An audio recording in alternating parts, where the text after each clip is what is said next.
day 2 here at the Sci-Fi Expo, and if you'll notice, I'm carrying a little bit more baggage. Can I go around and interview and do all that with 2 kids? Well, we'll find out. But this is day 2 at the Dallas Comic Con. This is going to be fun.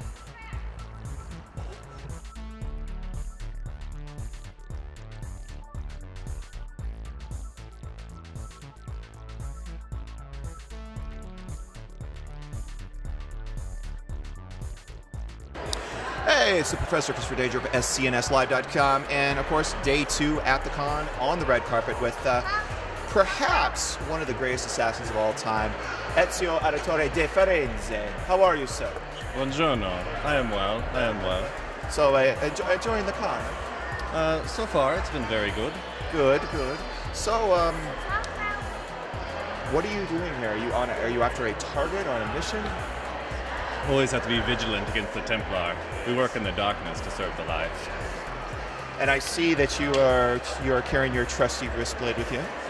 Yes, very nice. Whoa! Yes, we do.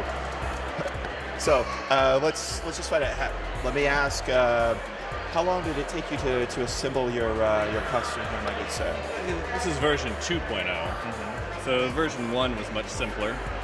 Still took several hours. A lot of the stuff started off as very simple store-bought things, and then were kind of taken apart and reassembled with their best pieces, and then put together to be a more quality piece. Some of them, like the Hidden Blade, is a limited edition release that's official. Other stuff, like the lace and everything, is custom. And it looks awesome. This is one thing I always like about the con, is that you always meet folks that are so passionate and love the characters and the various things that go with them.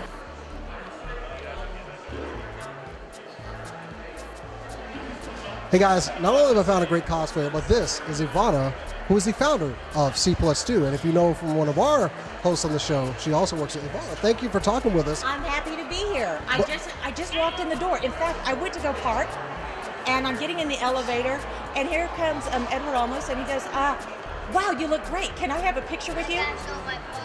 Yeah. How do you turn down Edward James Olmos? You don't. Well, you do look great. I love the Han Solo costume. What made you want to do Han Solo?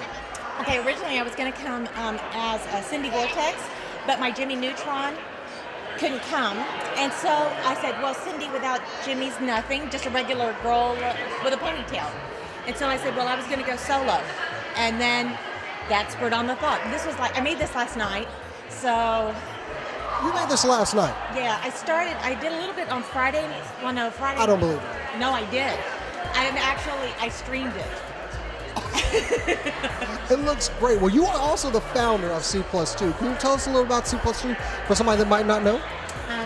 So Charisma Plus 2 was founded because I did a promo modeling or booth baby one time for Nintendo. I wasn't really, that's not what I did for a living, but a girlfriend of mine went, and she goes, oh, I'm going to this geeky thing, you'd probably like it out in LA, it's got games. I'm going, oh my God, you're working E3.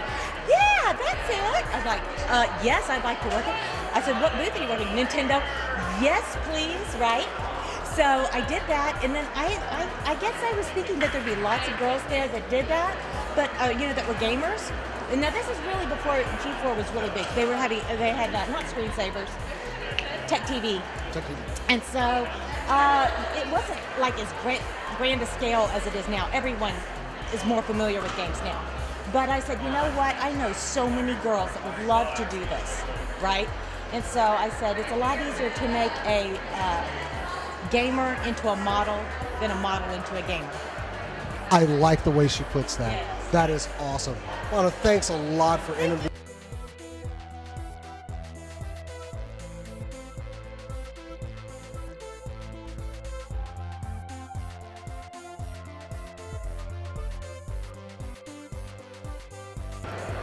We're not done talking to cosplayers. We found a really great Harley Quinn. This is an awesome costume you have here. And I love the prop of this. How long did the whole thing take? Honestly, not very long at all. Maybe a week, give or take, with me working full time. It's pretty easy. Full time work, gotta make your play stuff. Yes. That's what we all work for. So honestly, how serious is this thing with the Joker? I'm just curious. Excuse me, it's very serious, putting an eye. Well, I'm just saying, he gets his butt kicked by Batman a lot. If you move on to a guy like myself, that I'm just saying. Hey, What are you trying to say here? hey, hold on. This isn't part of the show. You're not gonna.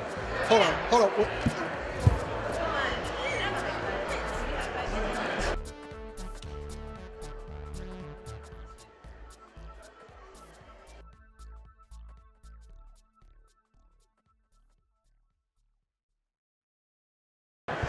Okay, so if you were checking out our website the other day, I put up a letter that was written by this lovely young lady here. This is Chaka Cumberbatch. Thank you for having a couple minutes with us. That was just an awesome letter you wrote about being a black person myself who cosplays characters that are not the same color palette, I guess you want to say. Yeah. Sometimes you catch a little flack, but what made you want to write that article?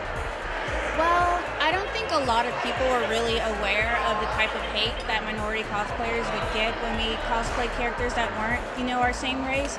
I think people knew that sometimes you would look a little, like maybe you do like a double take or something, but I don't think people understood like the level, just the depth that the insults would sink to.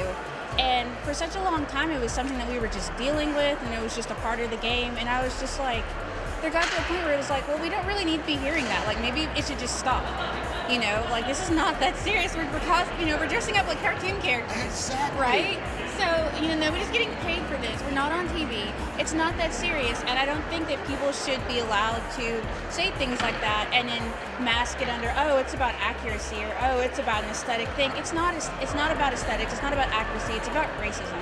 You shouldn't be telling someone that they're too black to do this, or they can't do that because they're Hispanic, or they can't do that because they're Asians. I've even gotten letters from Asians who are like, yeah, people tell us that we can't cosplay. And it's like, well, it's crazy. And so I don't think it's something we should have to put up with.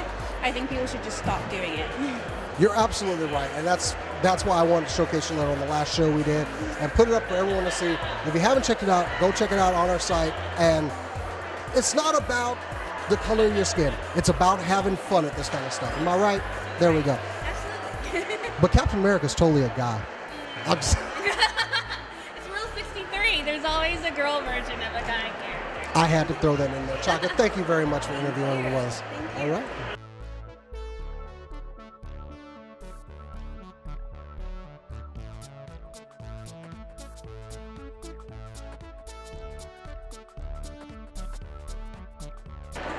Hey everybody, it's Chris on the con floor with apparently 2 ring rates. What's your name, sir? My name's Derek Jones.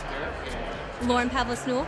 Okay, Derek and Lauren, I see you are ring rates here. Tell us a little about the costumes. It kind of got started out as a joke. When the Hobbit was coming out, it was like, wouldn't it be so funny? We showed up as ring wraiths, and it kind of was like, well, Halloween just happened. Like, those robes look like ring wraith robes. When we tear them up, we can make them ring wraiths. And about a wallet later, and we had these. Very nice, very nice. So you said how long did it take you to fabricate everything? The robes actually only took me about, I think, two days to get done. But the gauntlets were about a 4-week process of just cutting out cans and getting everything just to look Wow, right. so that actually is real metal. Ow! Just kidding. I didn't hurt myself. I'm kidding. Have you cosplayed up here before? Is this the first time cosplay? Or? No, I'm actually cosplaying before. I was actually here yesterday as well as the Doctor from Doctor Who. Oh, the Doctor. Which Doctor? Because there are 11 of them. Could be good. The 10th Doctor, David Tennant. So you're David Tennant. And were you? You've been cosplaying before? Or is this first time? This is my first time, actually. Wow, first timer. That's one thing I love about this con is there's always first timers, and it doesn't matter if you do something as extravagant as this or dress up as a just put a little something on.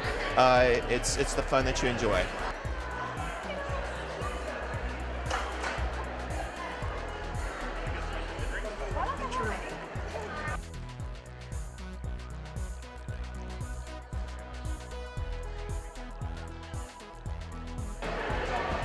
So, somehow I found something that combines 2 things that I love, a Marvel character and a Star Wars character.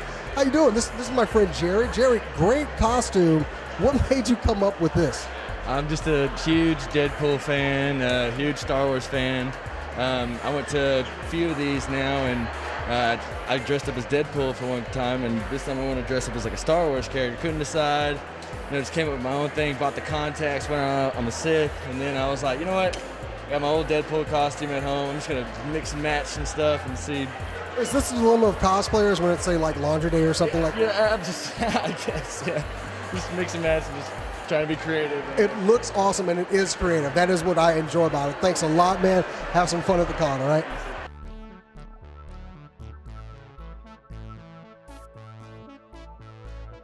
Great. Let's put out some con so far, huh? Yeah, but don't you wear where your kiddos are? Oh, my kids, oh, that's my young. You do? Who? I got professionals. They can find anybody. Really? Professionals? I gotta see this. See? Huh? Hey, sweetie. Dude. Hey. Really? Eddie, all right? Come on over here. Thanks, guys. Appreciate it. Good job as always. Year of the year. What? They find everything.